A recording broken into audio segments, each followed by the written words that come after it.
नमस्कार शेतकरी मित्रांनो, आज आपण आलेलो आहोत घाटंजी तहसील मध्ये, जे की बाळूभाऊ नीत यांनी आपल्या IPL बायोलॉजिकलचं ग्रिपिंग नावाचं प्रोडक्ट यांच्या क्षेत्रावर वापरलेलं आहे। तर वापरते वेळेस यांनी याचा रिझल्ट पाहण्यासाठी ही दिसणारी जी पिवळी जागा आहे ती रिकामी ठेवली आहे, म्हणजे खत न टाकता, त्या ग्रिपिंग नावाचं खत न टाकता ठेवलेलं आहे। आणि या बाजूला तुम्ही पाहू शकता डावीकडे पूर्णतः ग्रिपिंग वापरलेलं आहे। तर काय फरक दिसतोय बाळूभाऊ तुम्हाला ग्रिपिंग वापरलेल्या याच्यात आणि न वापरलेल्या याच्यात?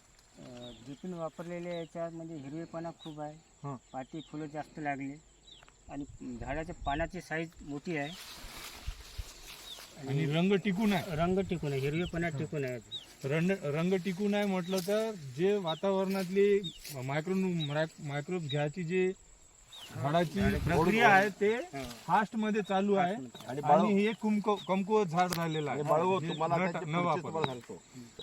प्रकाश संश्लेषण हां, केलं, प्रकाश संश्लेषण अन्न घटक जास्त बनवेले, जास्त फुलाला मिळेले, जास्त बोंडाला पोसायला मिळेले, पण तिकडे ते पानं हळूहळू कमी होऊन जातील। आता इथे आज बोंड फुटण्याची अवस्था आहे झाडाची आणि हा प्लॉट हा हिरवा कंच दिसत आहे। म्हणजेच ग्रिपिंग नावाचे जे काही IPL बायोलॉजिकलचं प्रोडक्ट आहे ते पूर्णतः कार्यरत आहे आज बी। आणि जे काही फर्टिलायझर्स वगैरे टाकलेले आहेत ते तुम्ही पाहू शकता, पूर्णतः पिवळं पडलेलं आहे आणि त्याचे बोल्स जसे का फुटले आहे ते लालसर पडून चालला आहे कापूस। हा फरक आहे IPL बायोलॉजिकलच्या ग्रिपिंगचा आणि फार्मर प्रॅक्टिसचा। धन्यवाद।